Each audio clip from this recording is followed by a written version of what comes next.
Hello, Bronco fans and football fans everywhere. Welcome to Broncos Breakdown on the MHRT network, as well as my channel, Broncos Breakdown on YouTube. This is a show that is everything Broncos and brought to you with emotion, passion, honesty, and of course, my comments along with yours in the chat. I am your host, Bronco Bill. All right, guys, before we get into the topics, let me bring the board up so you see what those topics are. You can follow along as to where we are. When we're on a particular topic, it will pop up on this side right up here. It'll be a different color all the way down, as you can see, and I will just go from there. Now, I do have a final topic that is not on the list. It's not on the list on purpose, because it is the jackass of the week. I could always put it somewhere within the segment and just go to it. So you guys stay tuned. This one is absolutely ugly. Absolutely ugly. I mean, none of them are good. Wow. This one is beyond you just have to hang on. Keep watching the show. Don't know when it's going to pop in. It could be at the very end. It could be in between some of these other topics. All right, guys. Let's get into the very first topic. Before we do, hope each and every one of you had a fantastic week. Hope you had a very good week, a safe week, and you're looking forward to the weekend. And you stopped in on this show, Broncos Breakdown on Friday, which I absolutely appreciate each and every one of you for doing so. Thank you so very much. All right. Very first topic is a recap of the Broncos-Colts first preseason game. Now, I'm not going to go into a whole lot of detail about this. It's preseason. A lot of things happen in preseason. We'll get into some of that in these upcoming topics. But I do want to talk about one specific thing, or I should say one specific person, when it relates to the first preseason game. Now, a lot of people are just head over heels with Bo Nix, and I am as well to a certain degree. Now, when Bo Nix came in and relieved Jarrett Stidham, he was still playing with the Broncos number ones as well as against the Colts number ones, and he looked scared. He looked shaky. He took a hit on, I think, his first or second drop back for a pass after the handoff, because all he did was hand off the first 2 or 3 times. And then he got hit as he was throwing. He had several incompletions. He was running for his life on a couple occasions. And then, yes, with all due respect, he played fantastic for a rookie in his first NFL game, albeit preseason, still NFL game. But it was against the seconds and the thirds, not the number one team. And he looked really good. But guess what, guys? He's not going to be playing against the number one defense when it comes to the regular season. Now, this coming Sunday, 2 days away, it'll be prime time. It's going to be the Packers at the Broncos. Broncos' first home game with their, new uniforms, whatever. Anyways, first home game of 2024 preseason, and it looks like it's going to be Bo Nix to start. Now, if he does start and he goes against the number ones, let's see how he does. I'm not convinced, guys. I know it's going to be a work in progress, but I don't want it to be. I don't want to be a work in progress. We've had 8 freaking years of work in progress, and nothing's materialized. And I know they say, well, you got to be patient. How patient for how long? I've been patient for 8 freaking years. How many more? 3, 4, 5? I mean, is Bo Nix really the answer? We won't know until we see him against the ones. And I know, like I said, he has to mature. He has to, I don't know, grow up, I guess, in the NFL. Well, not every quarterback has to. You know, I go back to C.J. Stroud. He didn't have to grow up. Patrick Mahomes didn't. I mean, yes, Patrick Mahomes sat behind Alex Smith. I get that. But once he got in there against the ones, I mean, the dude was lights out. And yes, there are no carbon copies of these quarterbacks I've mentioned. But if everybody's so high on Bo Nix, let's see what he can do against the Packers defense that, in my opinion, is better than the Colts. And he struggled against the Colts. Was it maybe nerves? Of course it was. But hey, if you're focused, you're focused. And he was focused against the number 2s and number 3s. But of course he's supposed to be. You know, I mean, he's a number 12 pick in the draft. He's supposed to be focused. Just didn't look like it against the number 1 defense of the Colts. Shaky? Absolutely. But did he finish strong? Yes, he did. He had some great run to his left. First down, he made a great throw to Cortland Sutton on the sideline, rolling to his left. He makes good moves. He makes good reads. He really does. But again, I emphasize that was against the 2s.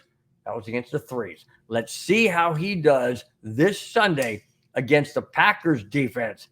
And then I'll have comments the following Friday in relationship to whether he improved or whether he looked like he did against the Colts number 1s. All right? That's all I'm going to say about that game. Other than, listen to this. With Jarrett Stidham starting the first preseason game for the Broncos, he could become the 16th Broncos quarterback to start the preseason, but not start the regular season. Wow. 16? I mean, I guess you could say, well, Elway didn't start first game in the preseason, or Manning didn't start the first game in the preseason, or whomever. But 16? Wow. Wow, that's a lot. That is a lot. And is he going to be on that list? In my opinion, we'll find out after what we see on Sunday against the Packers. And after that, the following week is against the Cardinals, and then we have not a bye week, but in between week, between preseason and regular season, and then the season starts. So it'll be interesting. But Bo Nix definitely has to play against the number 1s like he did against the 2s and 3s of the Colts. All right, let's get to the comments real quick before we dive into the second topic. I already did the second topic. Jared Stim. Okay, I didn't see it. Sorry. I already did. Madungus Creek. How's it going, SpongeBob? People are going to want to know what that reference is to. You're going to have to explain it because I kind of forgot. I know it has to do. I forgot what it was. I know it has to do with my topics or something, or the way I get in. I don't know. But I got a new nickname, I guess. Got a new nickname. Okay.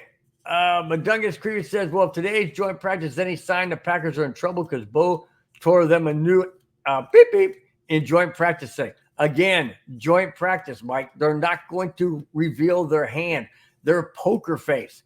They're not going to reveal the hand that they have. They're not going to reveal if they have any aces up their sleeve or in their hand or a full house or a royal flush. They're not going to reveal that. They're just going to walk through the motions, and I guarantee you it's going to be totally different defensive look come Sunday. I mean, I'm just saying, why would you reveal what you're gonna show? It just doesn't make sense to me. Doesn't make sense.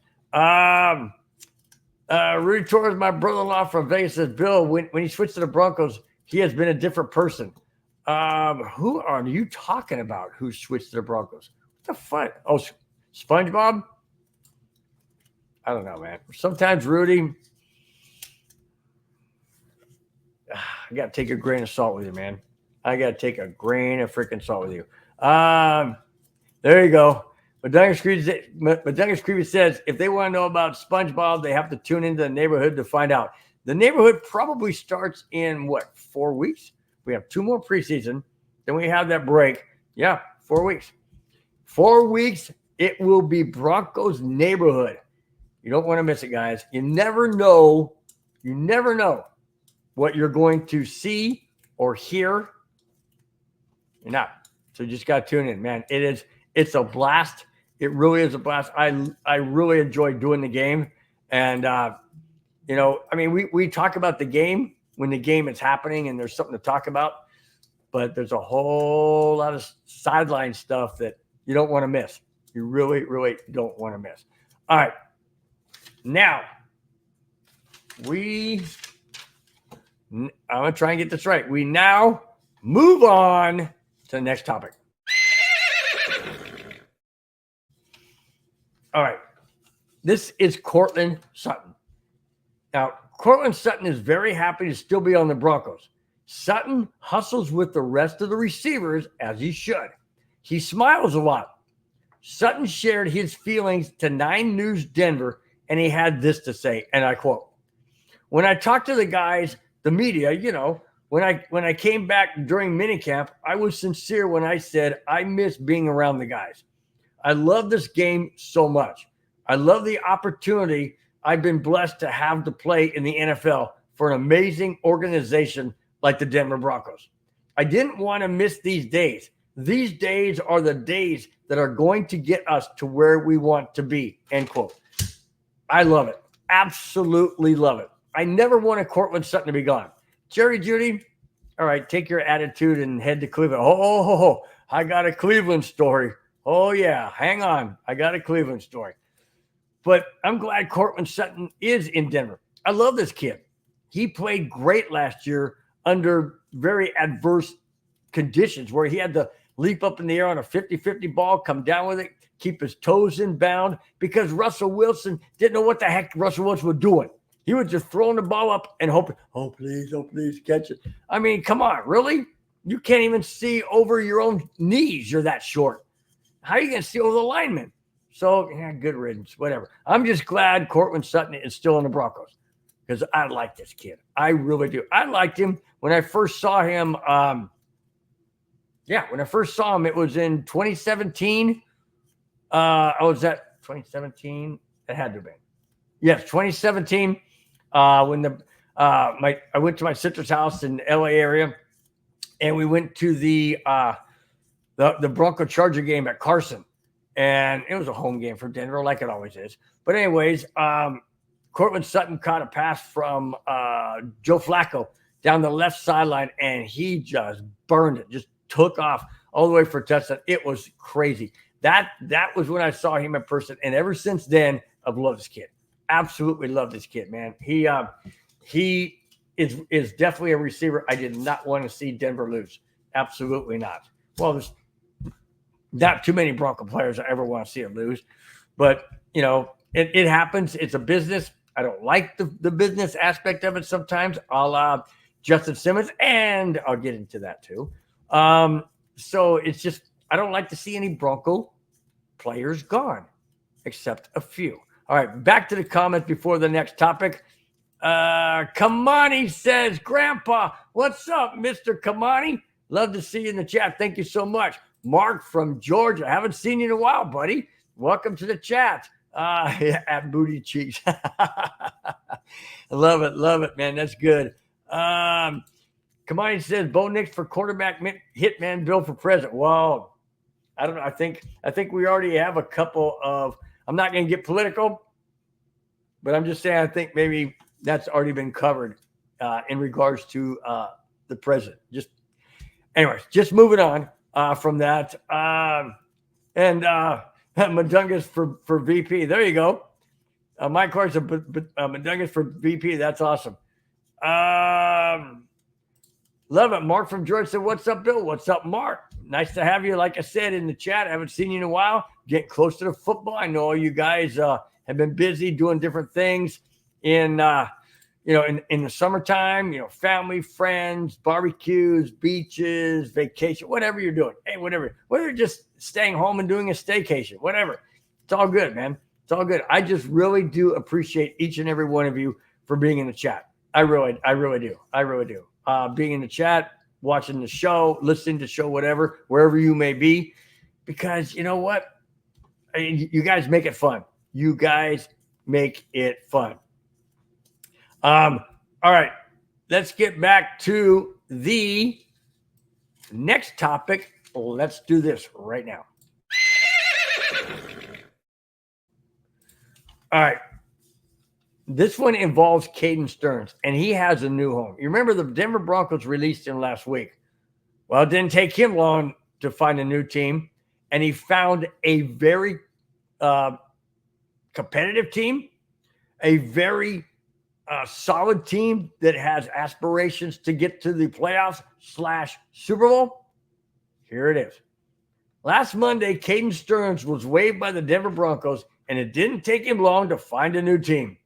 The Philadelphia Eagles have signed Caden Stearns. He will be reunited with defensive coordinator Vic Fangio, who was with Denver in Stearns' 2021 rookie season. There you go. There you go. Connection. A connection. And I'll get into another connection involving Simmons. But players, when they go to certain teams, they look for continuity. They look for the next level they want to be at. But they also look towards familiar people they've been around, whether it's been coaches, players, owners, per se. I mean, that could happen. Things like that. They look for it because it's a comfortability. I mean, I've been to many different parts of my career, different school districts. And when you leave a school district, you don't know anybody. I didn't know anybody in the school districts that I transferred to or went to. I didn't know anybody. It's an awkward situation, awkward feeling. You really don't know how to tread. But if there's somebody there that can be a mentor or a familiar face or a familiar coach or whatever, makes it so much easier. You can rely on them. You can basically, go under their wing, so to speak, and learn kind of the ropes of how things are done with that organization. So Caden Stearns is going back, going to the Eagles, and where Vic Fangio is. So that's good for him. Let me continue. Terms of Stearns' contract were not released at the time of the show. So there you go. Caden Stearns has gone to a new team. Is Justin Simmons gone to a new team?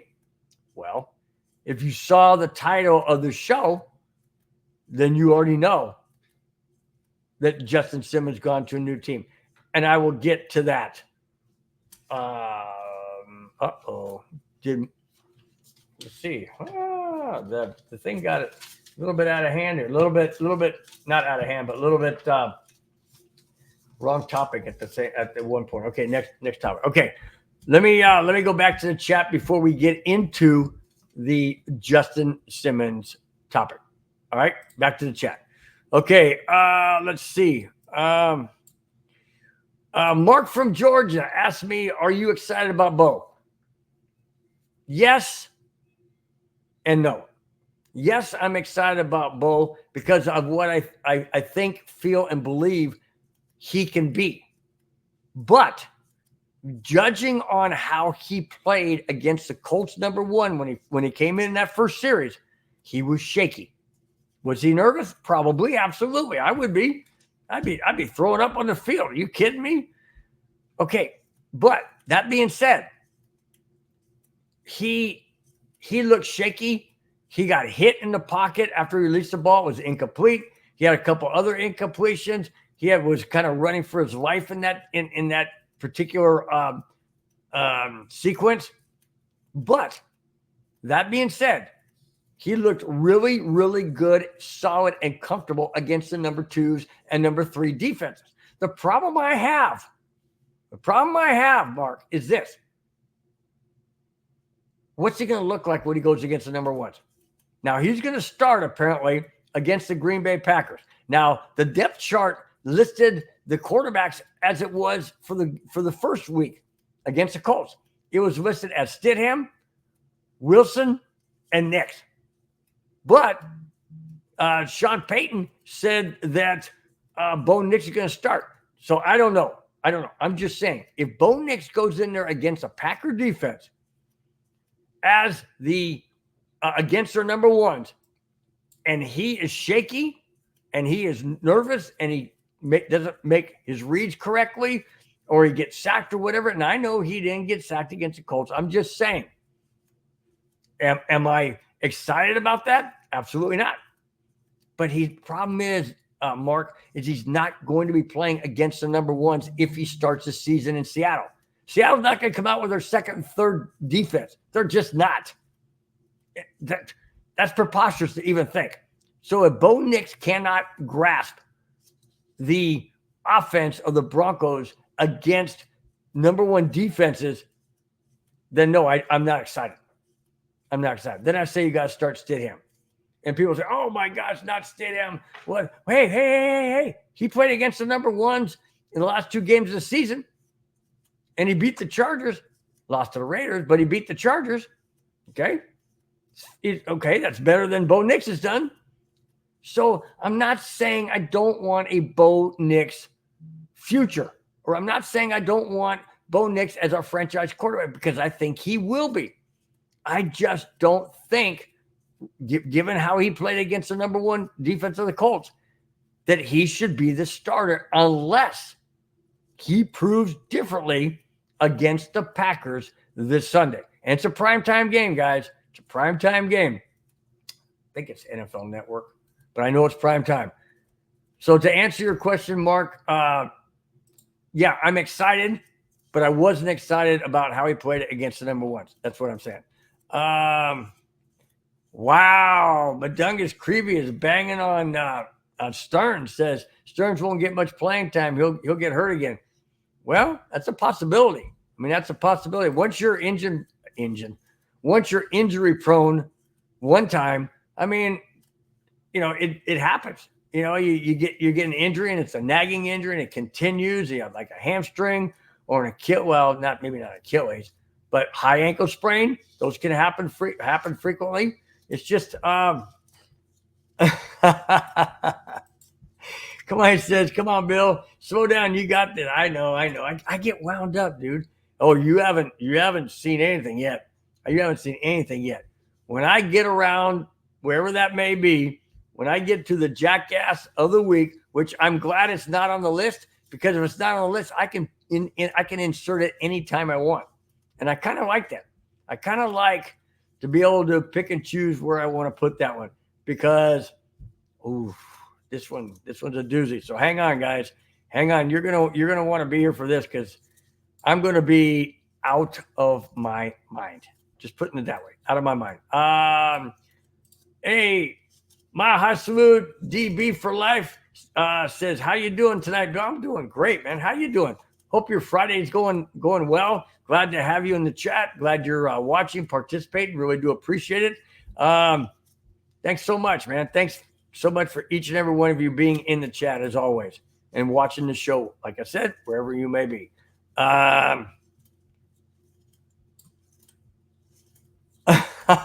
Madungus, you crack me up, man. Madungus says his daughter Emma keeps yelling hi at my phone because she sees you talking.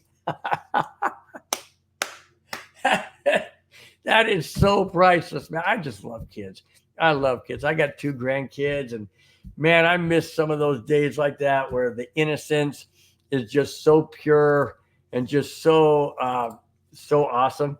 They keep saying it's just, oh man, Madungus, that just made my whole night, man. That just made my whole night. That's special. That's really cool. Really, really cool, man. Thanks so much for putting that in the chat. That's awesome. Hey, by the way, tell Emma I said hello. Hello. D-Rock says, Big Bill. I said, what's up, Big D-Rock, man? Nice to have you in the chat, man. My friend, glad to have you, man. Okay. Uh-oh. Oh, now what? Okay, now you're reminding me more of Squidward. Madungus Creevy says that.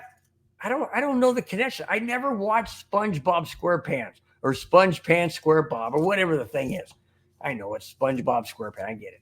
But I like twisting it around. But I never watched it. My grandson did. And I'm like, talking about a sponge talking underwater or something weird. I don't get it. I don't know. He was into that, so I played it and did my best to look like I was interested. And he go, Papa. And I got this. Yeah, I know.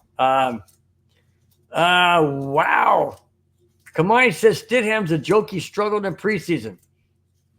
Well, yeah, he's going against the ones, like I mentioned earlier, Kamani.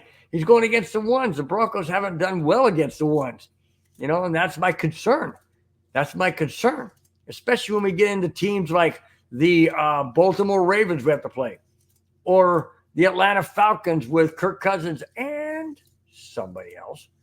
New Orleans Saints, where Sean Payton has to go back and feel all the emotion, the love that Saints are going to give him before the game, of course. but he's going to feel all that emotion like Peyton Manning did when Broncos went back to Indy. It's not going to be easy. It's not going to be easy. So, yeah, I know he struggled against the ones, but I don't know. I don't know where we go.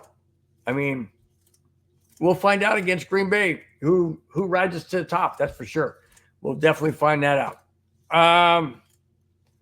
Yeah, that's what I heard too, Big E. Douglas shot me this text a little earlier. He said, everything I heard, he looked good today going against Green Bay's number ones in practice.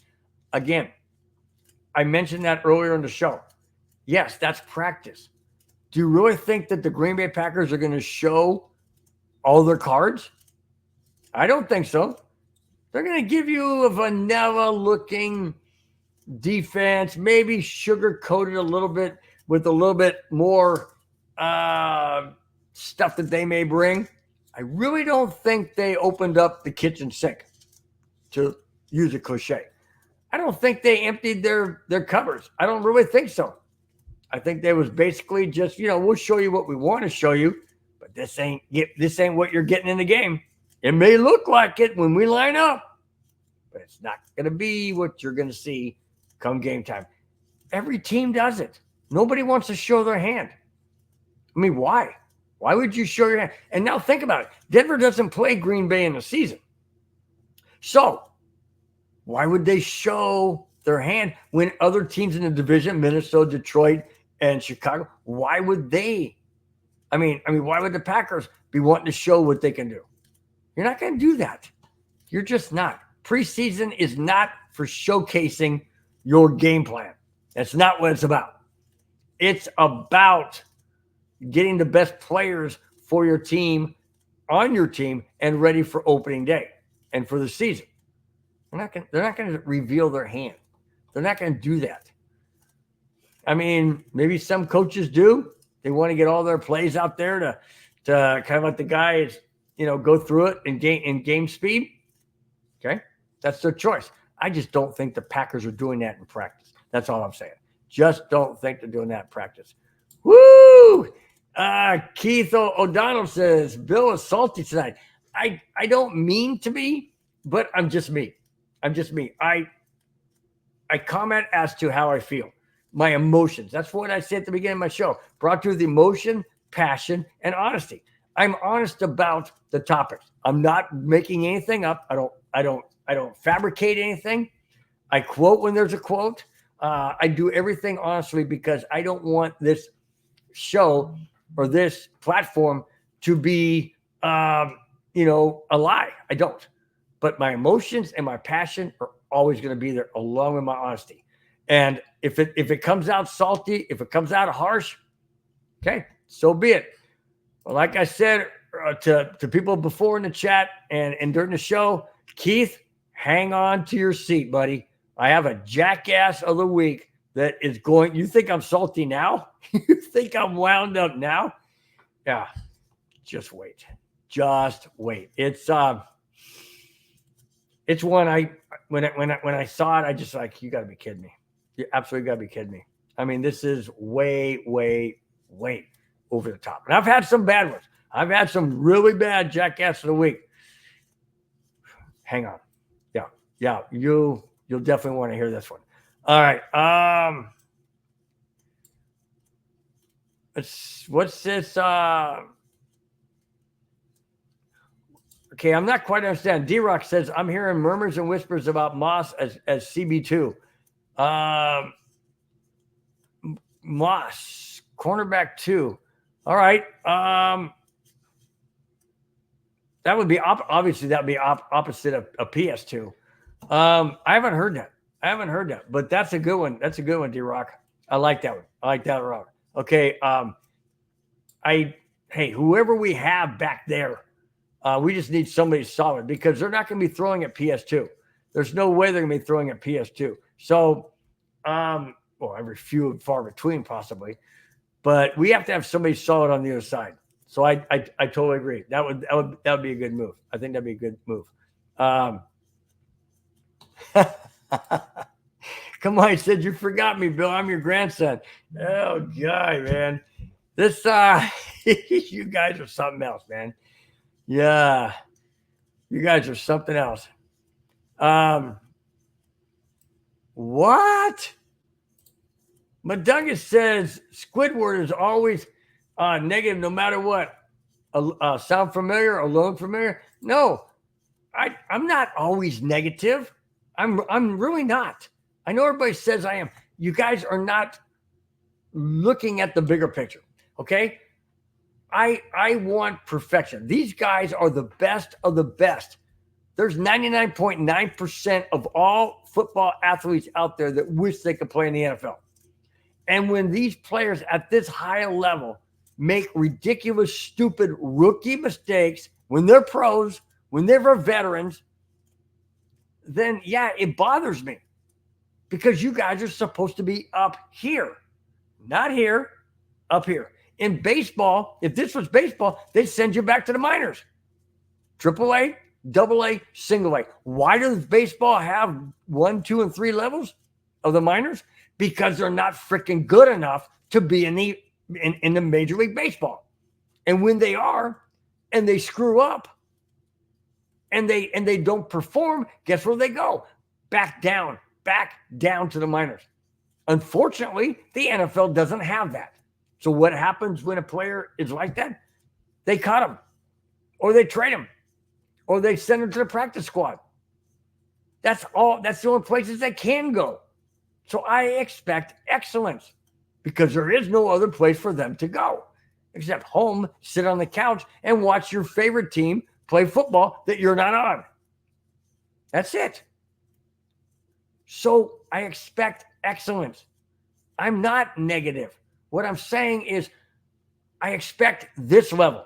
And when they're not at this level, then I'm frustrated because you drafted a person at this level and expected to be better, or you got rid of a person like a Justin Simmons to keep a Caden Stearns. Oh, and then you let him go. And then now we got PJ Locke. So now instead of Simmons, which is number 1, Stearns maybe number 2, and Locke down here, or maybe Simmons and Locke, and then Stearns, whatever the case may be, Simmons was still up here. That's my point. So yes, I'm frustrated because I've been frustrated for the last 8 seasons of this team not getting any better. And yes, we won 8 games last year. Whoopee. We didn't make the playoffs. I mean, is that ever going to happen again? And I know, guys, I know Bo Nix is going to come around, but I want it sooner rather than later. My patience is running thin. As thin as this hair is right here. As thin as that. It's running thin, and I'm sick and tired of futility, and I want excellence. So I'm not negative per se. I'm frustrated, and I want excellence. I want better than what we have right now. It's kind of like a parent. When a child brings home, C's and D's, and you're like, come on, I expect excellence. I know you can do better than that. Work harder. Do whatever you got to do. Let me help you, whatever. Parents get frustrated. They're not negative on their child. They're trying to help them. They're trying to motivate them to get them better. Well, I can't physically be there to motivate them, nor would my motivation probably do any good. But my point being is I want better. Period. Plain and simple. All right. Okay. I gotta get my breath back, man. Here we go. Mark from Georgia says, Bill, did you see his practice today against the Packers? He had 46 snaps. He looked good and poised, and his feet was set.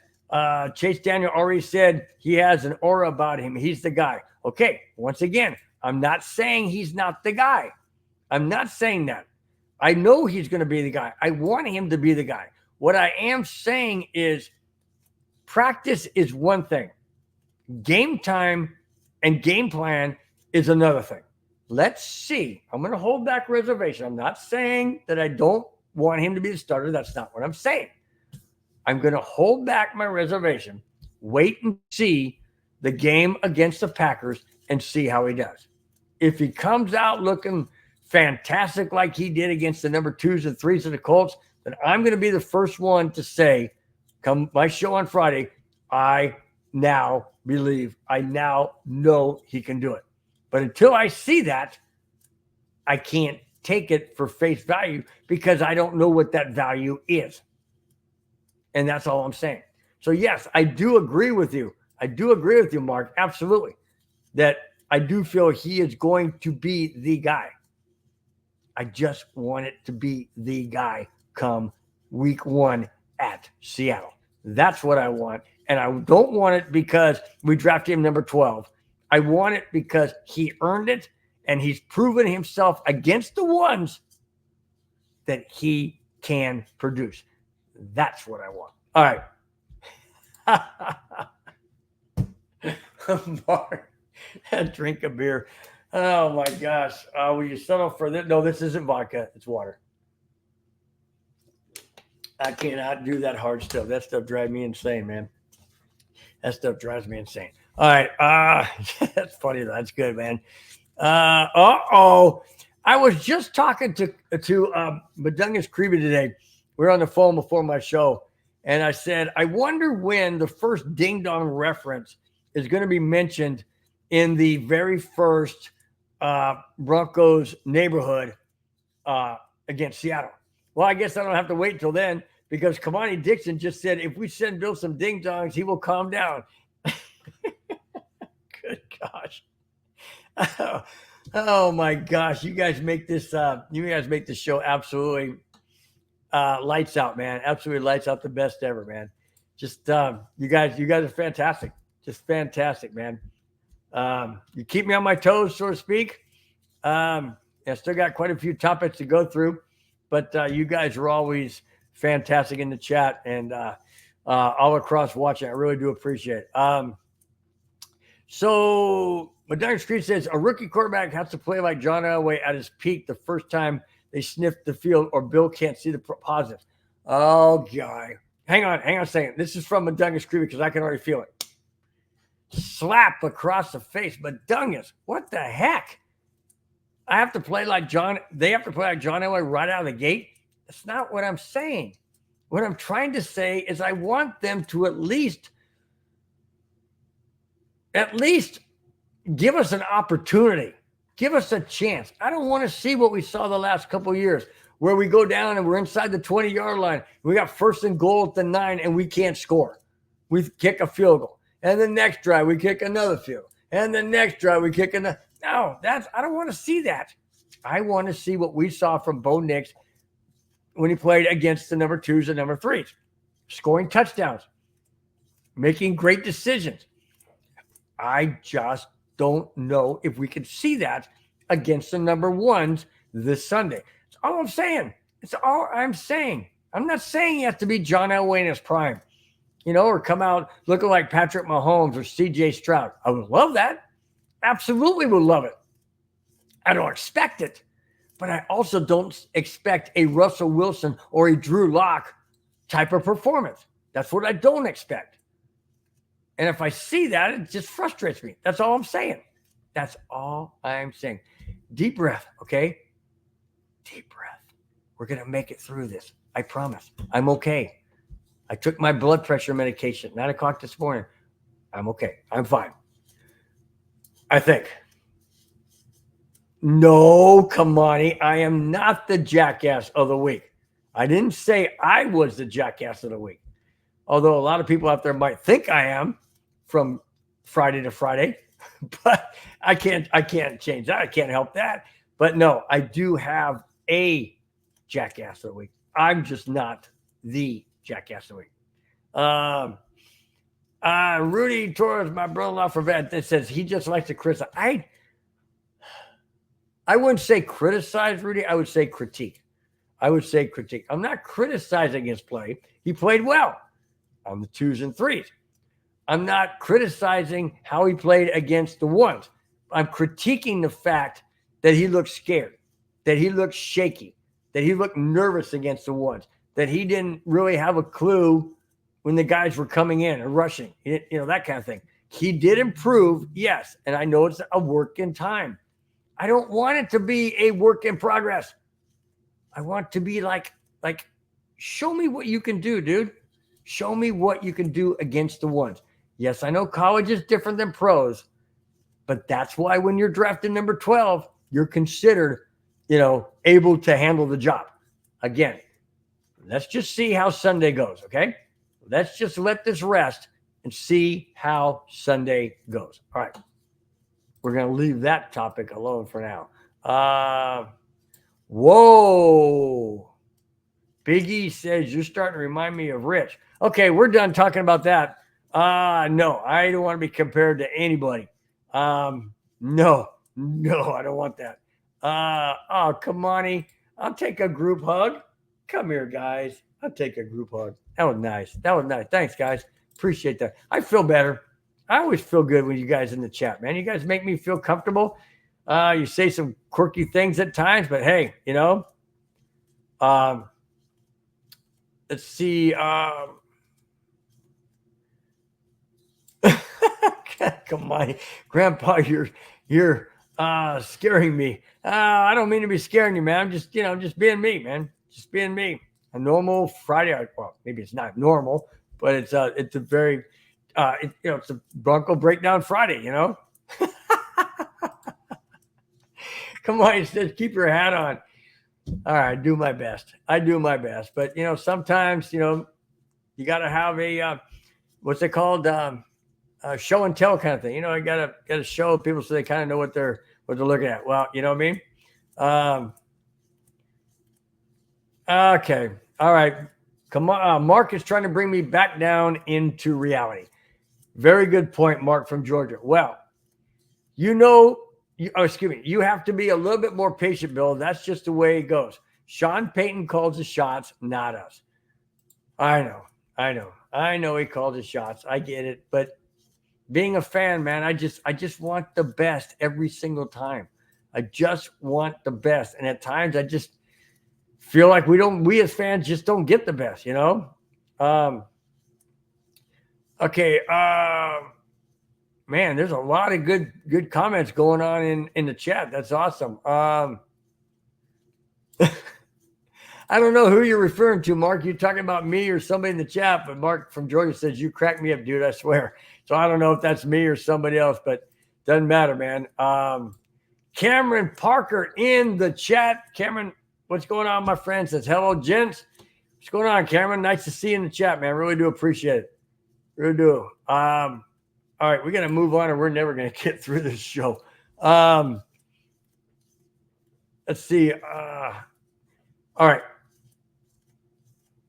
Okay. Come on, before I get to the next talk, come on, ask the question, is PJ Locke going to be our starting safety? The way it looks now, yes. Because why? We don't have Justin Simmons, and we don't have Caden Stearns. So it looks like it's going to be PJ Locke. That's what I would think. But once again, as Mark from Georgia says, we don't call the shots. Sean Payton does. So I'm really not sure at this time. I don't know. Could be, but I would say most likely, yeah, it's going to be PJ Locke.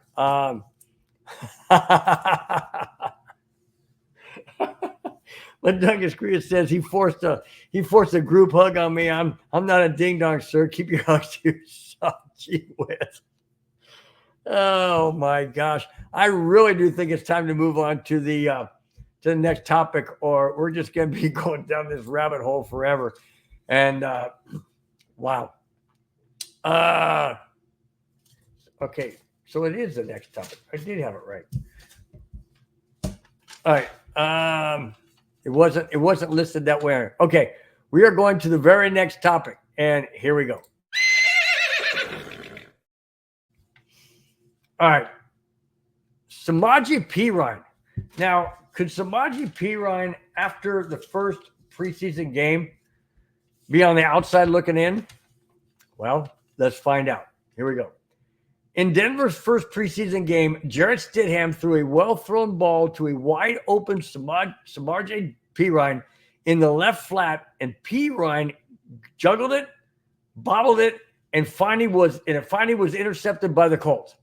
Perine is human, sure, but in the preseason, when players are battling for a roster spot, mistakes like this are what dooms players' chances of surviving the final cut. Now, we're not even close to the final cut yet. We still have 2 more preseason games, so we don't know. Was that just a fluke,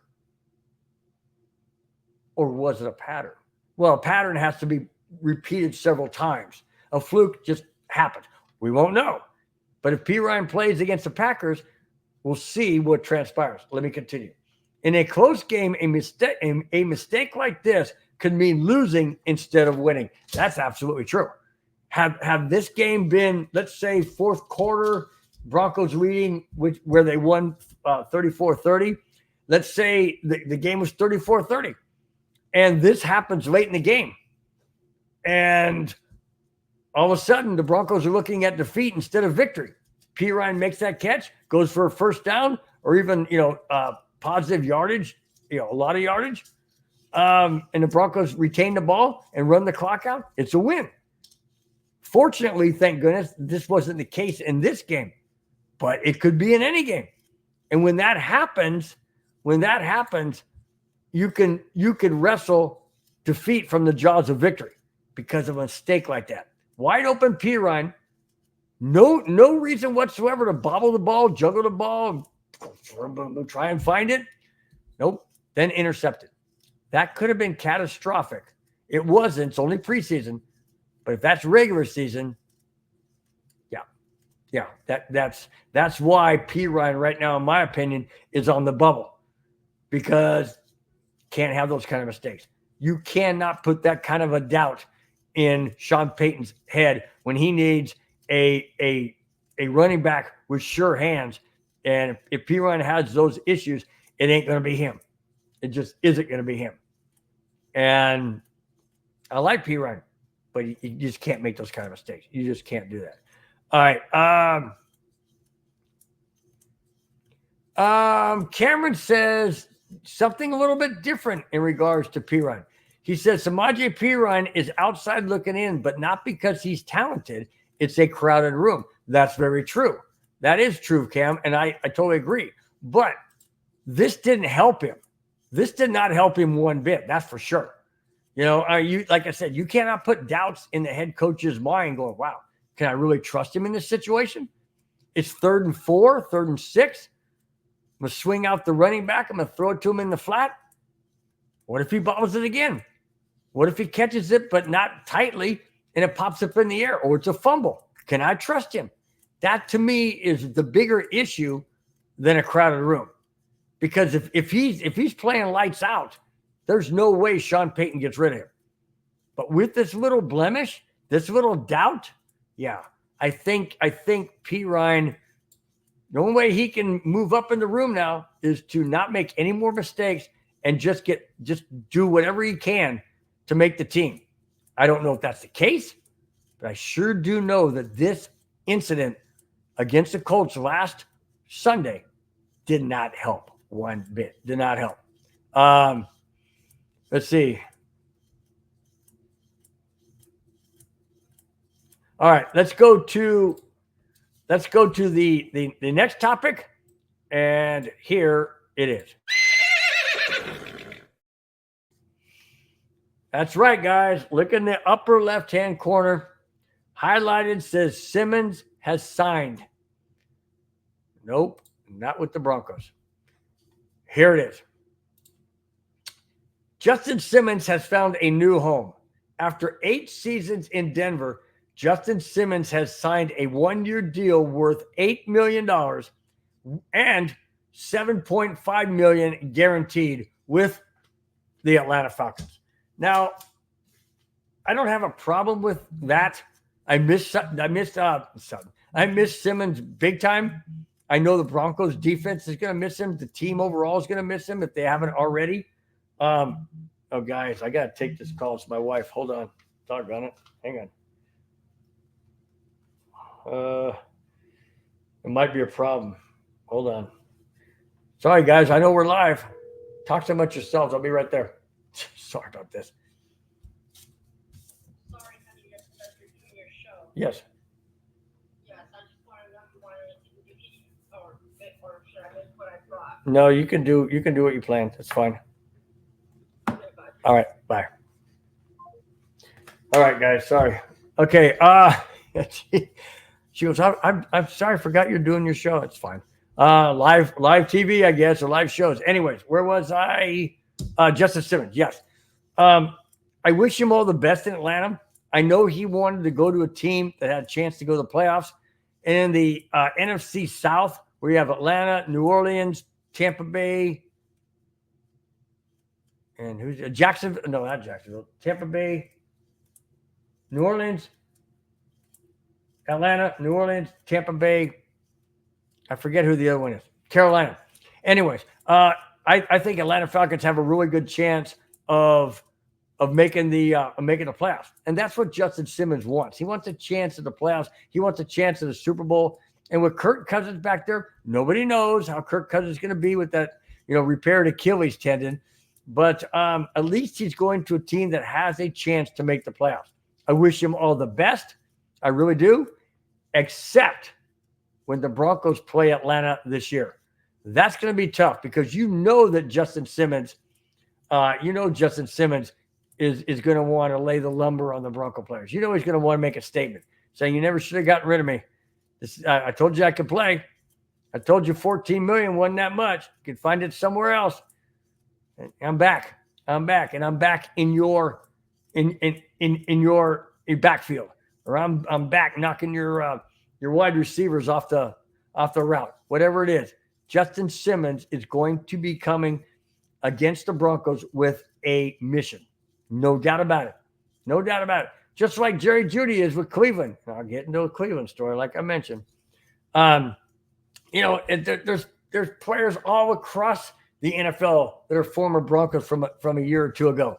There's going to be revenge. Russell Wilson on Pittsburgh. There's numerous ones. They're all going to have chips on their shoulders because they wanted to stay in Denver, or at least it appeared they wanted to stay in Denver. So it's going to be very, very interesting. Very interesting. But I wish Justin Simmons all the best. My brother-in-law, my sister Shirley, my brother-in-law lives in Georgia. He's probably ecstatic because he's an Atlanta Falcons fan, and he's probably ecstatic that Justin Simmons went there. So, like I said, I wish him all the best.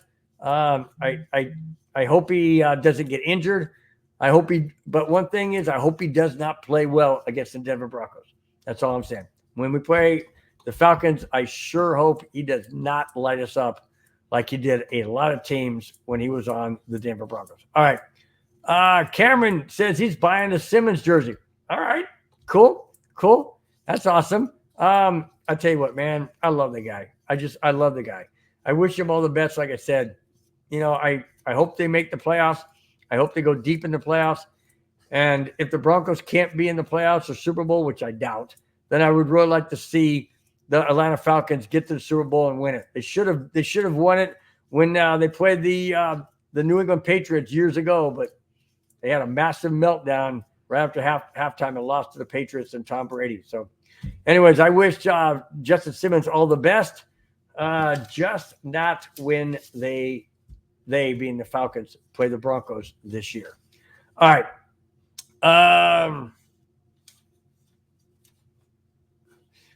Let's see. Keith O'Donnell says Mahomes is probably happy not to have to see Simmons twice. You're probably right about that.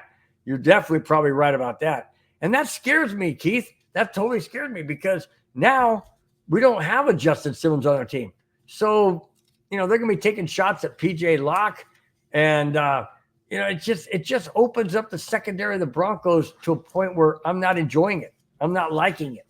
I don't like to see that. There's a crease in the armor, so to speak. And that to me is unnerving. I don't like it. It's unnerving. But what are you gonna do? He's now on the Falcons, so I wish him luck. Wish him all the best. I am not a Chargers fan, Kamani. No. I don't care what Madungus Creed puts up on there during the Broncos day. I'm not that guy.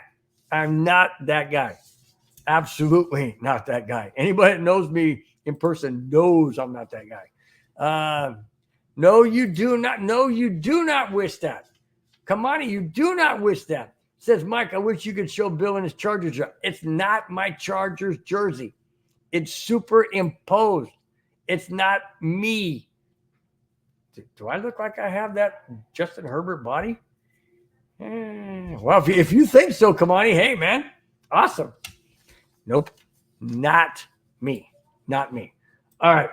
let's go on to the next topic, and here it is. The Denver Broncos have brought in a defensive back. Here it is. The Denver Broncos have been awarded defensive back Caleb Hayes off waivers after the New York Giants released him. Hayes is 6 foot tall, 195 pounds, and 25 years old. The Broncos are wanting to get younger. Why? Well, several reasons. One, they're cheaper than veterans who've been around for 8-10 years, a la Justin Simmons.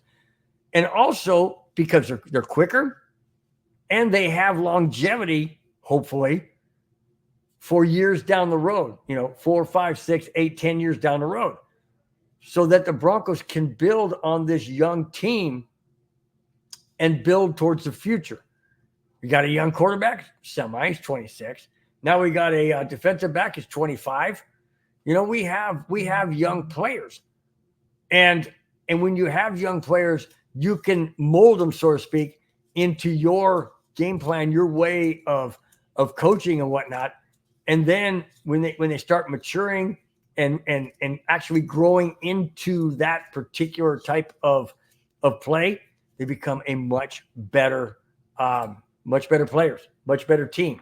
Continuity, youngness, able to work as a unit. And that's the reason why. I continue. Denver, however, to make room, released inside linebacker Alec Mock. Terms of the contract for Hayes was not disclosed. So there you go. We don't know how long it is. Don't know if it's a year, 2 years. Nothing was released. But that's good because we could always use defensive backs. You can never have too many defensive backs.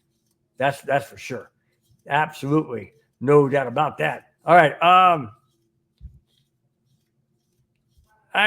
You know what? Kamine says, are the Steelers going to trade Wilson to the Vikings? No. Vikings have. I have that on there. I'm going to talk about the Vikings in just a little bit. But the Vikings already have. In fact, I'll tell you who they have right now. Where is it? Nope, that's not it. Oh, the Vikings have Sam Darnold. So I doubt that they would trade. Russell Wilson. Besides, it looks like Russell Wilson's going to be the starter because Justin Fields doesn't seem to be grasping the Steelers' offense. So it looks right now that it is going to be Russell Wilson, which will be interesting. That's for sure. Let's see.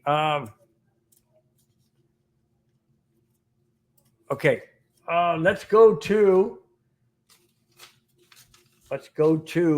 the next topic on the board. And here we go. All right. This is about Marvin Mims. Now, Marvin Mims of the Broncos have very, very high expectations of Marvin Mims this particular season. Why? Well, we don't have a Jerry Jeudy. Okay. Now, listen to this. This is how Marvin Mims looks at himself. And I love the way he looks at himself because he understands his situation and he understands, he's comfortable within his own body, within his own skin. Here it is. The Denver Broncos, Marvin Mims has a big season after trading away, or should have, I should say, after trading away Jerry Jeudy. Mims said when asked about his role and importance on the team, he said, and I quote, "It's wild. I'm only 5'11", 182 pounds, and I go around the locker room and I go big, and more big. And then me. I don't think I'm small. I just think they're big." That's a great way to look at yourself. A great way to look at yourself. You don't look at these guys and go, "Oh my gosh, how do I compete with these guys? They're like 6'2", 6'3". I'm 5'11".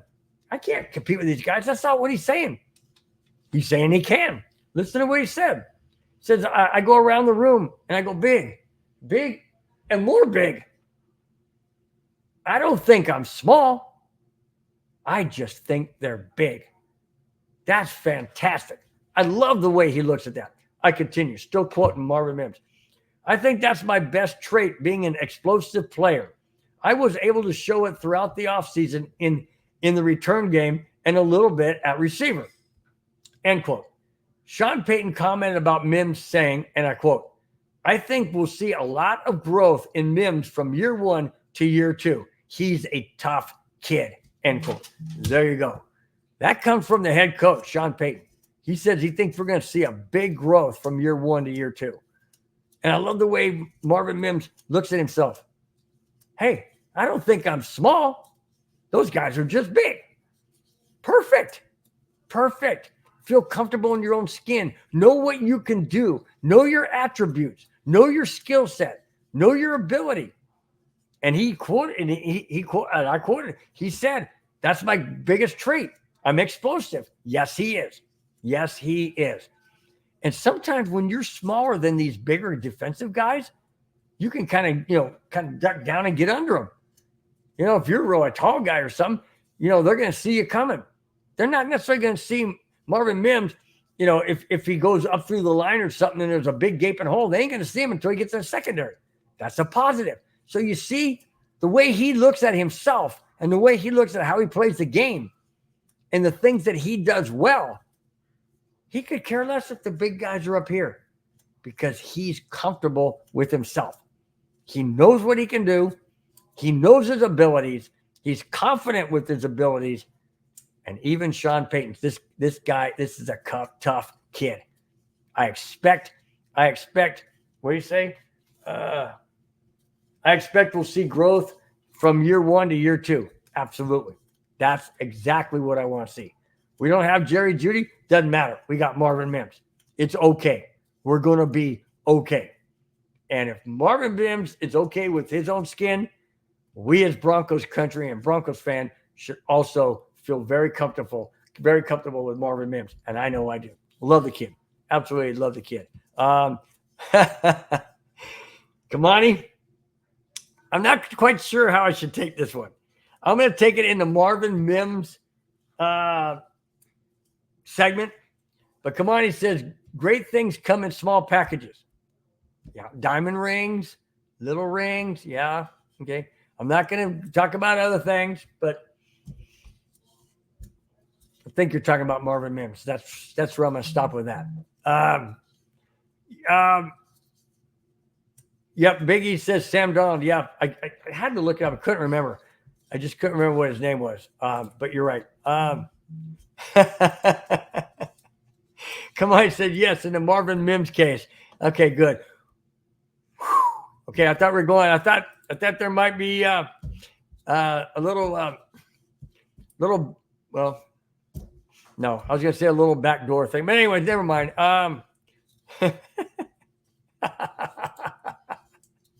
Dungus Creed says, Kamani, that's facts. Me having 6 kids is proof.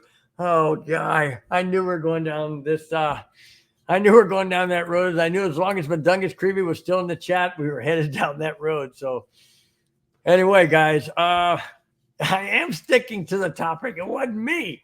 It wasn't me. But I appreciate it. Come on. Yeah, we're sticking to the topic. All right. Let's go to the next. Well, not the next to the last topic.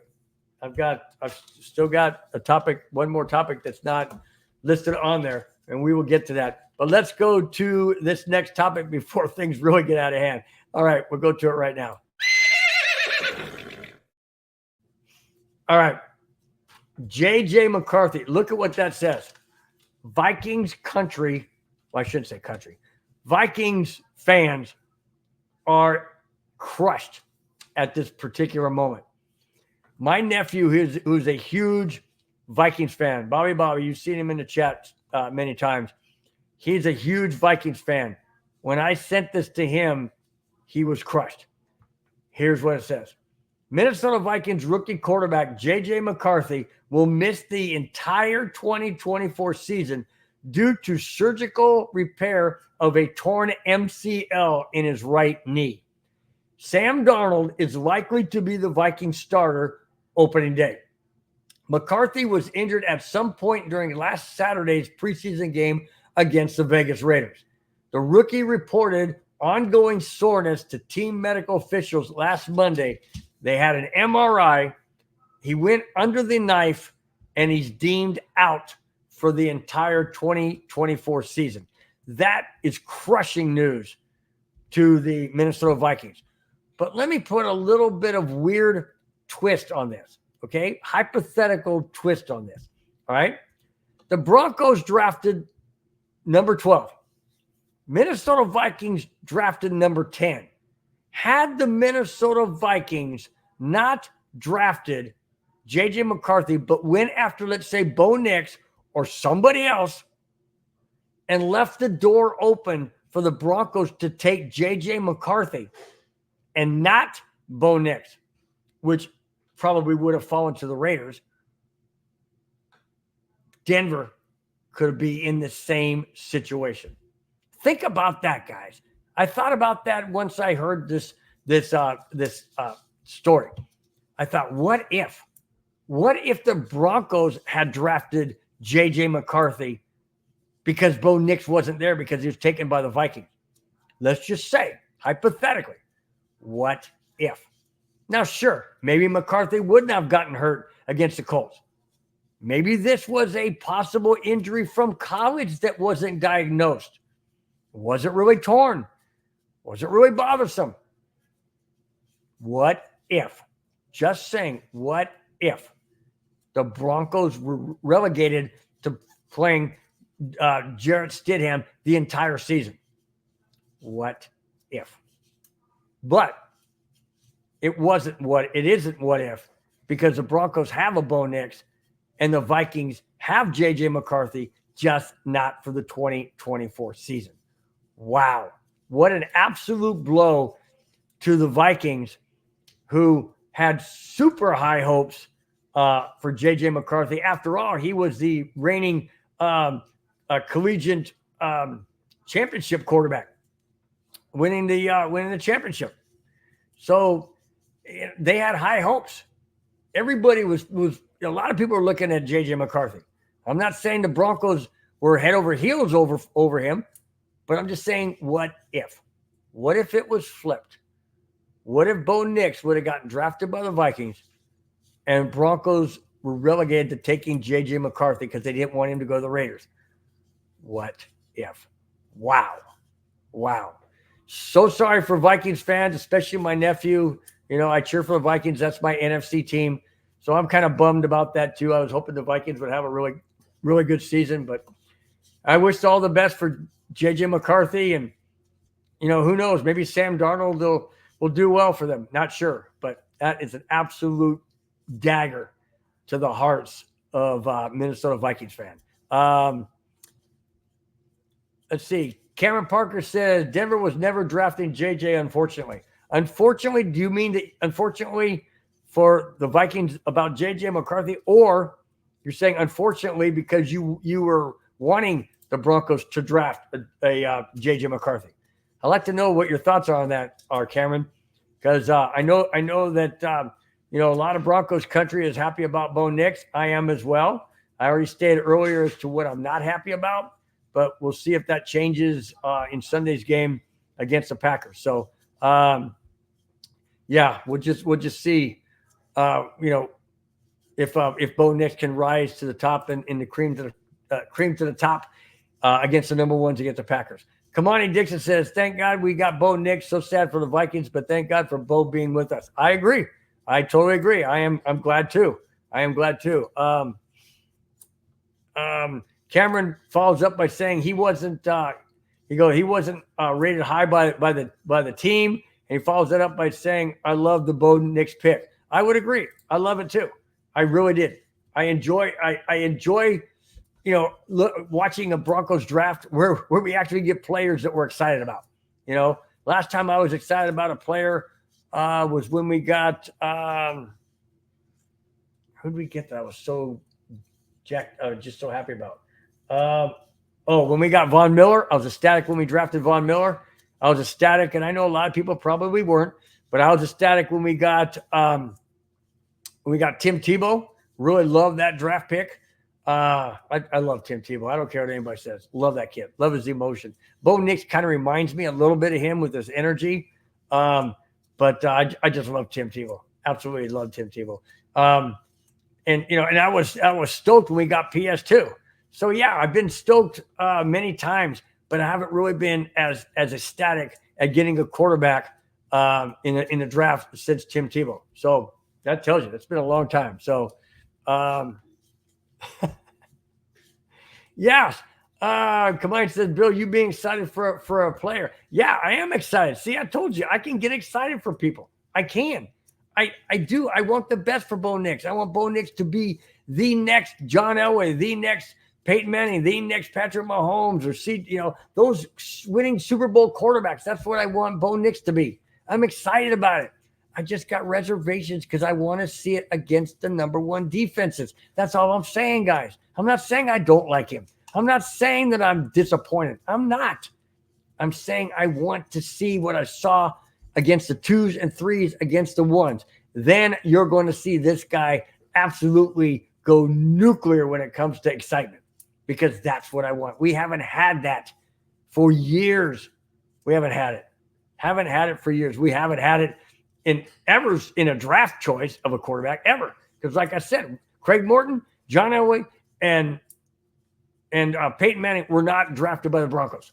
So we have not seen this from the Broncos standpoint of drafting a franchise quarterback. We have not seen excitement like a John Elway or a Peyton Manning winning Super Bowls. That's what I'm hoping we have with a Bo Nix. I'm just slowing it down a bit till I see it in person. That's all I'm saying. Okay? That's all I'm saying. Here we go again. Kamai says, Mike, Bill's excited for a player.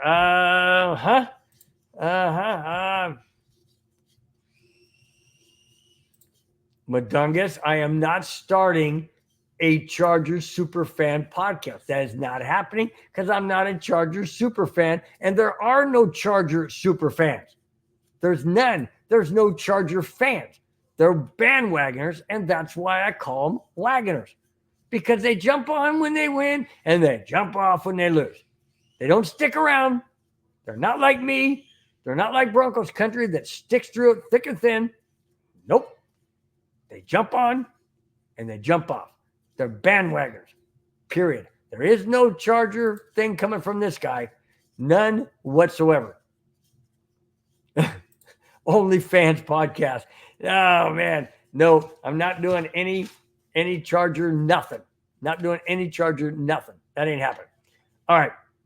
This is the next to the last topic on the show. You'll see it as the last one on the show, but it's not, because there is one that is not listed, and we're going to keep it that way because I can insert that anywhere during the segment. So anyways, during the show. Anyways, here is the next to the last topic. All right.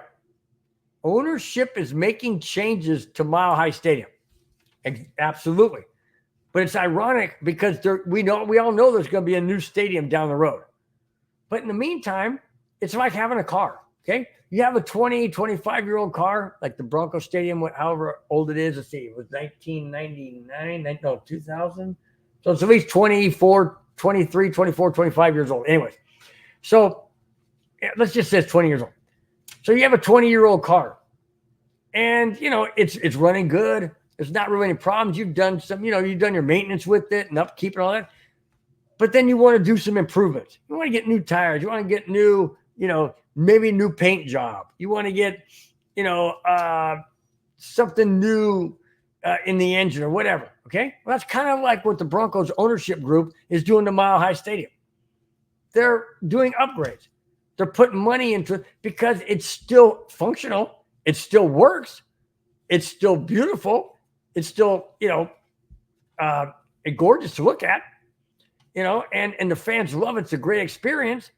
So you make improvements to make things a little bit more comfortable, a little bit better, okay? So that's what the ownership group is doing. So let me get into it. The Denver Broncos ownership group is putting a lot of money into Empower Field at Mile High, despite the stadium's unknown future. After investing $100 million for upgrades, the Broncos invited the media to view the latest stadium enhancements for the 2024 season. Broncos president Damani Leach said, and I quote, "There are two things about our ownership group. First, a commitment to winning. Second, the commitment to our fans. We want to make sure we offer a wide, diverse menu of opportunities these fans have, opportunities here for our fans." End quote. Absolutely. Basically, what they did is they upgraded some suites, they upgraded the concession stands, they put some escalators in certain key areas. They added restrooms. They upgraded the restrooms. They upgraded the Wi-Fi. They did more things with the seating, made them more comfortable.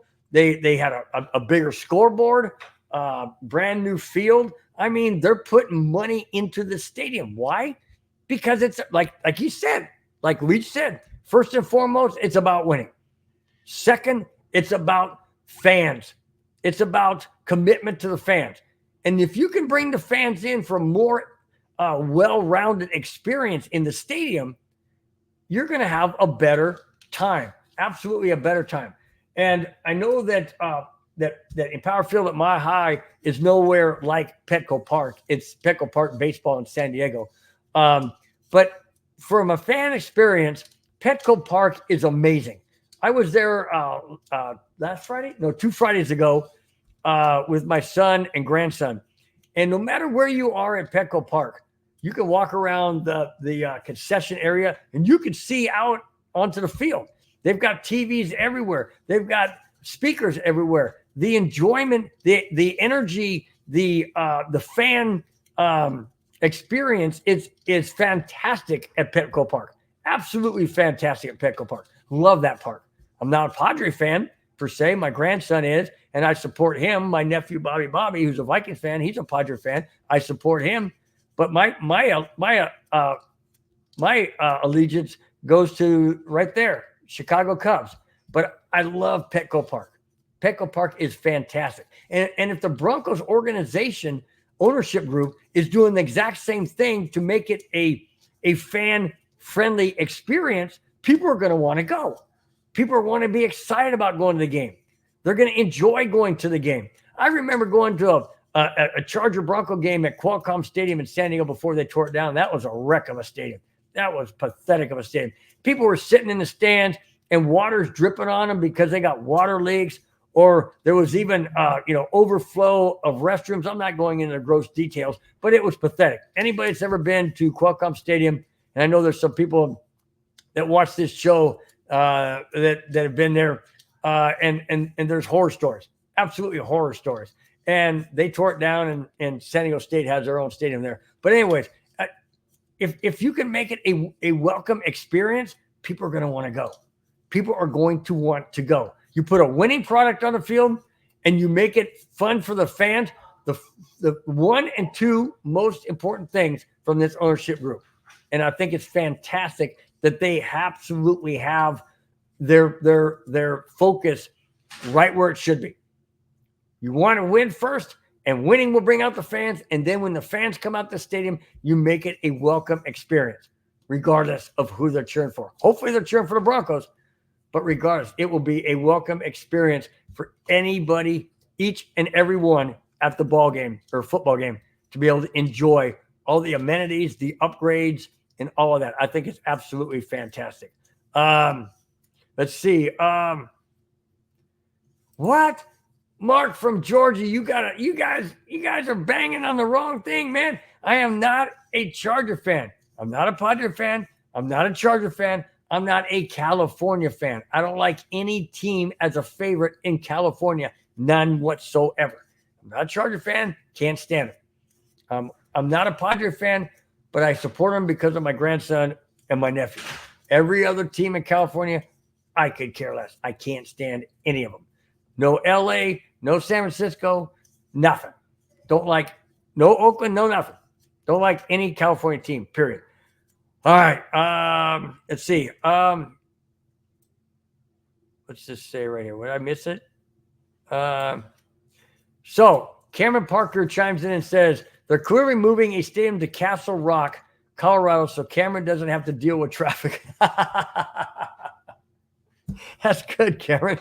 Hey, if you can swing that, man, all power to you, man. If you can swing that, that'd be fantastic. That'd be fantastic. I'd like to see that, man. If you got that much pull, dude, I want to tap into some of the connections I can get from you. That'd be great. Anyways, God, come on, you guys are ruthless, man. Come on, he says, Bill has a problem about lying, so please forgive him. No, I'm not lying about nothing.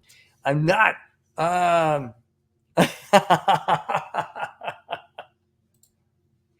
Oh gosh, man. Cameron says, but Padre means Papa makes sense since an old man. Oh my goodness. You guys are quick. You guys are quick. I gotta admit, you guys are quick. You guys are good. Cameron, that was a good one. That is, yeah. Actually, Padre means father, and father, Papa. Yeah, you're right. So good point. Good point, Cam. Good point. All right. We're going to wrap the show up with this last topic. You guys, this topic is going to get me really wound up. So do me a big favor. Strap on your seatbelts. Hang on. This is going to be a white knuckle ride coming from me because this is totally unacceptable. It's totally unexcusable. And it's totally the jackass of the week. You suck, you jackass. All right. That's not on there because I can insert it anywhere I want. I chose to do it at the end because I didn't want to break up the topics of the positive stuff concerning Bronco players and things like that and ownership. So here it is. Let's get right to it. Cleveland Browns rookie defensive tackle Mike Hall was charged with domestic violence last Monday night in Ohio after threatening a woman with a gun. Okay? This is Cleveland. Cleveland is known for getting who else? Mike, what do you call me? You can't call me. I'm on the show. You can't call me. I'm on the show. Your OnlyFans? What are you talking about? I don't know OnlyFans. All right. Pull up my OnlyFans. How does he pull up OnlyFans? Bill, pull up my comments about OnlyFans. Where is OnlyFans? I don't know OnlyFans. What's he talking about? All right. Hang on. I got to find. Cameron Parker says OnlyFans comment. I don't see OnlyFans on here. Can somebody help me? I don't see. Where's OnlyFans? I don't see OnlyFans anywhere. Mark says you're in big trouble now, mister. I don't see OnlyFans. The only thing I see in OnlyFans is where Madungus Creed says, Bill, pull up my comments about OnlyFans. And I going down and I see, okay, for an extra fee, he'll attach tinsel tassels to his big toes and make them spin around. Is that what you wanted me to say? Is that OnlyFans? For an extra fee? I don't get it. I don't know what that's supposed to mean. And then Madunga says Bill's gonna have an OnlyFans for his feet and he will have his toenails painted. No, I am not. I'm not. We're moving on, Madungus. We're into the jackass of the week. The heck? Okay, let me continue. Doggone it. You're breaking my momentum. You're breaking my momentum. Mama called him live. Yeah, she did. Yeah, she called me. No, that was Madungus who called me this time. So it wasn't my wife. All right, let me go back to the beginning of this, right? Because I got to get my momentum. Madungus Creepy kind of screwed that up. Cleveland Browns rookie defensive tackle Mike Hall was charged with domestic violence last Monday night in Ohio after threatening a woman with a gun. Really? Okay. Let me continue. According to the police report, Hall grabbed a handgun during an argument, pressed it against a woman's temple, and threatened, saying, and I quote, "I will effing end it all. I don't care," end quote. Okay, first and foremost, that's bad enough. That is bad enough. Holding a gun to a woman's head, the temple right here, and saying, "I will effing end it all. I don't care," end quote. That's bad enough, but it gets worse. Let me continue. The woman told police she is engaged to Hall and shares an 11-month-old son with him. Is this guy an idiot? Oh, yeah, he's an idiot, all right. He's even worse than an idiot. This guy is absolutely evil. Evil, evil, evil. Let me continue. According to the report, the woman said that Hall screamed at her to leave the house, grabbed her, listen to this, guys, grabbed her by her feet and dragged her on her back down the driveway. Hold it. Grabbed her by her feet, dragged her down the driveway. Is it a gravel driveway? Is it concrete? Is it blacktop? Is her back getting cut up? Is she screaming? Of course she is. And he's dragging her down the driveway. Is this a short driveway? A long driveway? I don't know. Is it a dirt driveway? I don't have an idea. But it's a freaking driveway. And you don't do that.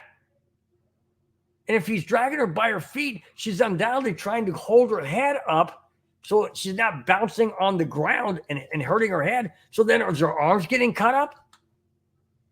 Is she getting ripped to shreds? Literally? Not figuratively, but literally. This is a literal dragging of a person on their back. Let me continue. The woman's mother witnessed Hall strike her daughter on the head with a baby bottle, choke her by the neck, push her head through a wall, and break open a bedroom door to drag her out. There goes dragging again. But let me back up. Listen to this. Hits her in the head with a baby bottle. Okay. A baby bottle that you feed a baby with, a good size one, 12, 14 ounces, whatever it is. Full, empty, didn't say. Choke her by the neck. Seriously? Seriously. You're a rookie. You just made it into the NFL on an NFL team. And you get in an argument and you have escalations to this magnitude? And you expect to be playing in the NFL? You don't think the NFL is going to look into this? Well, if you don't think so, then you're an idiot. Well, we already know you're an idiot for doing this. Got to be locked up behind bars, dude. You ought to be upside down, hung upside down by your feet, your ankles. Oh my gosh. And then let her have her way with you. How's that? How would you like to be dragged down the driveway? Huh? I mean, you're a defensive tackle. You're not a small guy. You're a big dude. And you do this to a female that is the mother of your 11-month-old son. And for whatever argument you got into, doesn't matter. This should never, ever be happening. You don't do this to somebody else. I don't condone violence in any way, shape, or form, and especially against women. Especially against women. You don't do this. Period. Let me continue. And then pushing her head through a wall. Was it a styrofoam wall? I doubt it. Is it a wall in the house? Like, let's say, a drywall? Most likely. And pushing someone's head through a wall is going to hurt drastically. You got ears out here. You get caught and it pulls. It rips. Your head hits first. You can get a concussion. Massive head trauma. How hard did? Well, he had to hit her. He had to push her hard to get her head through the wall. Didn't say that he pushed her head into the wall. It said he pushed her head through a wall. All of this is uncalled for. Totally uncalled for. Absolutely uncalled for. Let me continue. The Broncos, thank goodness not the Broncos. The Browns released a statement, and I quote, "We are in the process of gathering more information, and we will have no further comment at this time," end quote. Of course you won't, because you're the Cleveland Browns, and if you're gonna condone this and not cut this guy right now, just cut him off the team right now. You're not going to do it because you took on Deshaun Watson, who did pathetic things as well. And you took him on. Why? Because it's all about the almighty dollar. What can this guy do to bring us wins? What can this guy do to help us get to the playoffs? That's what it's about. It's not about integrity. It's not about integrity. It's not about doing the right thing. It's about money. It's about wins. It's about fans in the stands. It's not about integrity. And the NFL had better do something about this guy. They had better do something. If they don't suspend this guy for at least a year, then the NFL has lost the integrity as far as I'm concerned. And yes, I'm angry. Yes, I'm frustrated. Does this involve the Denver Broncos? No, but it involves the NFL.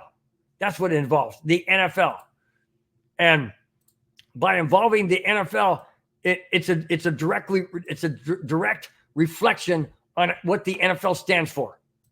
And if the NFL does not do something with Mike Hall, then there's serious problems within the NFL organization. Absolutely, with the NFL organization as a whole.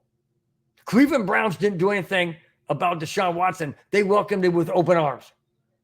And if they keep this guy, Mike Hall, on the team, after everything that's come out in this report, and it's been proven, he has a court date,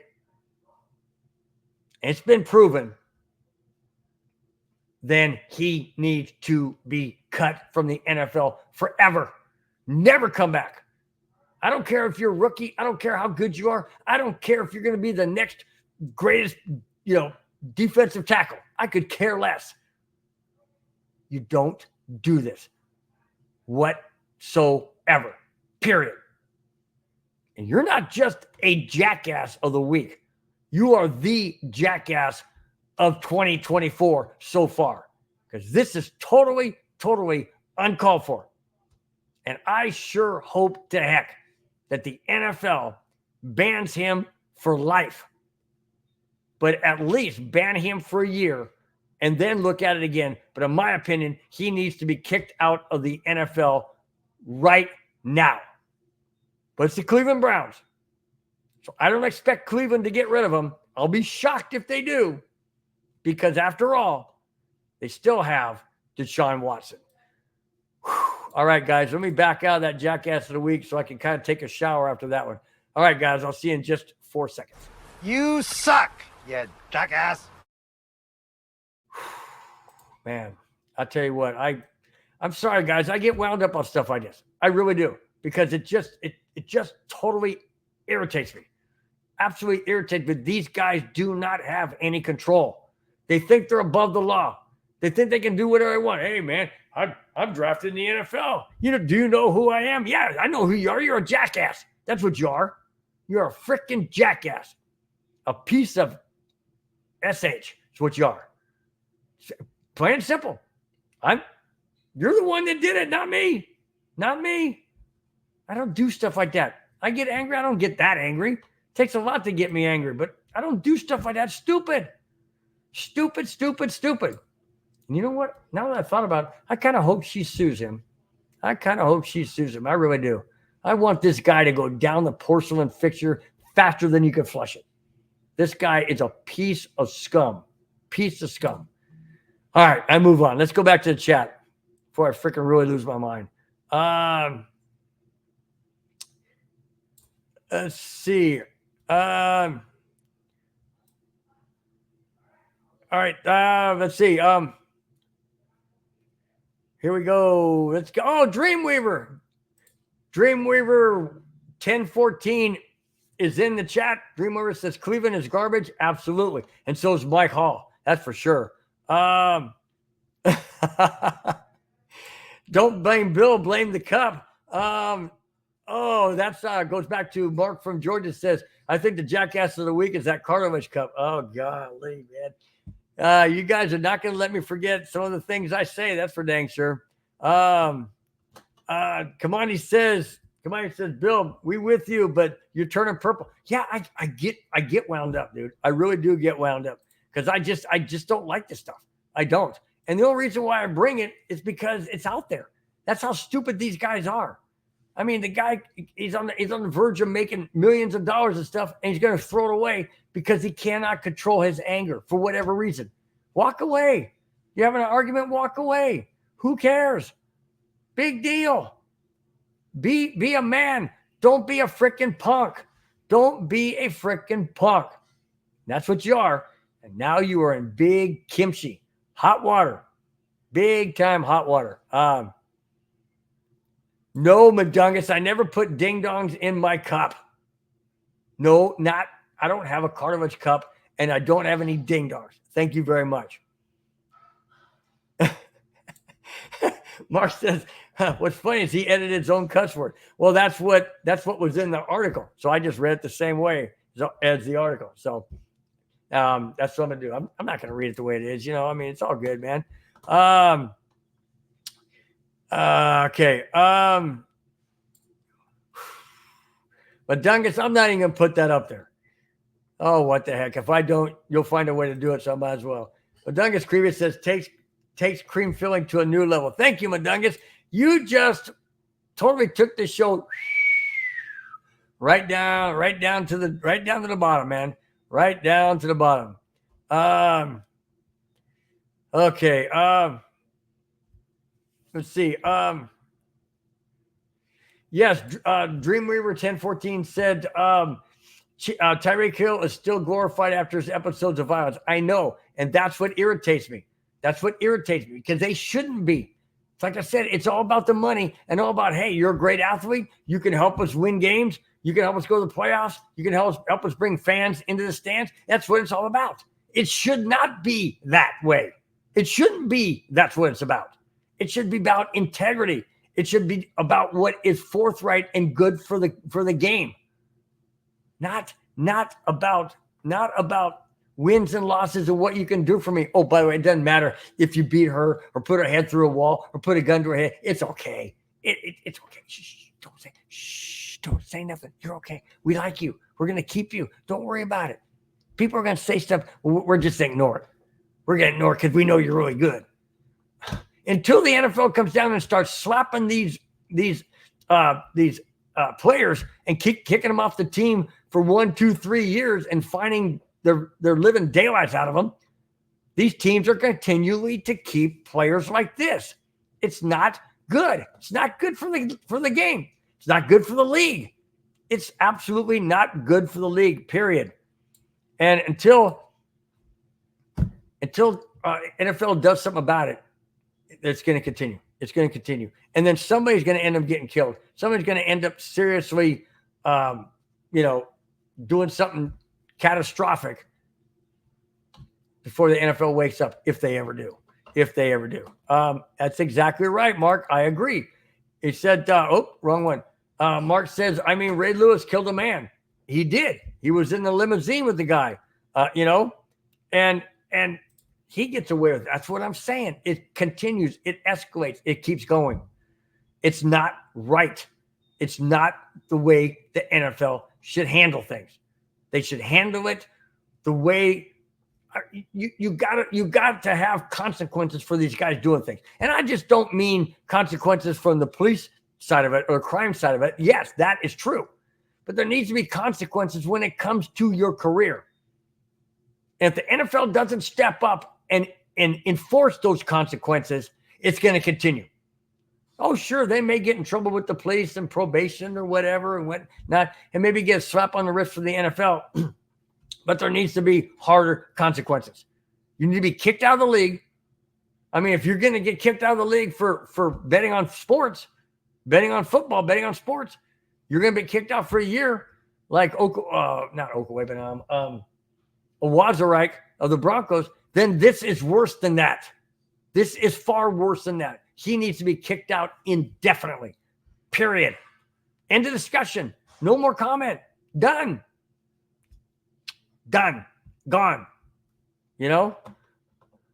No, I am not going to answer Madungus. I know I fell for it. Thanks, Mark. You guys know I'm wound up, so you're getting my goat, so to speak. You know? Hey, Ty Walden, what's going on, man? Long time no see. Nice to have you in the chat, my friend. Thanks for stopping in. Really do appreciate it, bud. Thanks so much, man. No, Mark, he doesn't have to do it because I won't answer. I know it's my boss, but I'm on the show. All right, guys, we're gonna wrap this up before this thing goes down into almost 2 hours. But really do appreciate each and every one of you for being in the chat. Let me go down the list to name each and every one of you before I get another phone call. Doggone it. All right, it is Madungus Creevy, followed by my brother-in-law Rudy Torres. Continue on down. We got Kamani Dixon, Mark from Georgia. Thank you guys so much. Really do appreciate it. Mile High Salute, DB for life. Big E Bronco, glad to see you, my friend. Thank you so much. D-Rock in the chat, of course. Love it. Keith O'Donnell, thank you so much for being in the chat. Let me continue on. I know there's others. Let's see. I don't want to skip anybody. All right, let me continue on. I know a lot of you guys really participated. Really do appreciate it. Cameron Parker, thank you so much for being in the chat. Thanks for jumping in. I really appreciate it. See anybody else I can find as I scroll down here. Looks like the same people. Don't want to miss anyone, like I said. Could you guys all take the time for being in here and busting my chops? Least I can do is I got Travis Johnson. Really do appreciate you. Thanks for being in the chat. I didn't bring up your comment. I didn't see it. Let me do it now. Simmons wasn't a winner. We had to purge that locker room from that losing mentality. We don't need him. Steve Atwater was the best safety in Broncos history. Wow. Whew. Okay. Yeah. I mean, I do. Don't get me wrong. I really did like Steve Atwater. Don't get me wrong. But I really like Justin Simmons, man. I really like Justin Simmons. We'll see where it goes. Travis. But I really do appreciate you being in the chat. Thanks so much, man. I appreciate it. All right, moving on. See if I don't, again, Dreamweaver, wow, 10, let me get back to it. Is that Dreamweaver 1014? Really do appreciate it. Thank you so much for your comments in the chat. Continuing on. Man, it's gonna takes me a while to get down to the very end of this, that's for sure. You guys are always so very active. I really do appreciate it, especially when Madungus Creevy is in the chat. He gets everybody going, that's for sure. Let me see anybody else that I'm seeing. Ty Walden, thanks so much for being in the chat. Don't want to miss you. Haven't seen you in a while, so thanks a lot, man. Appreciate it. You guys have been outstanding, fantastic, like always. Really do appreciate each and every one of you for watching, wherever you may be, listening in, chiming in on the chat, all those comments, busting my chops, all those good things. Really appreciate it. Thanks so much. Guys, we have shows Monday through Friday coming up the rest of this next coming week. Enjoy your weekend as it begins here as soon as I get out of here. Thank you guys so very, very much once again for being in. Have a wonderful, fantastic weekend. Until next Friday night, have a fantastic weekend, whatever you may be, whatever you may be doing. Until next Friday, guys, we will talk to you then. Take care. Bye-bye.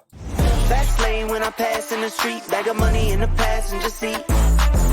Tempo's been asking for me on the road from the west to the east. Way up, I might never come down, cause the coast's racking up the flight miles. So high, I might never come down, so what, this is my lifestyle. Wait a minute, work hard for the car, so that's why it's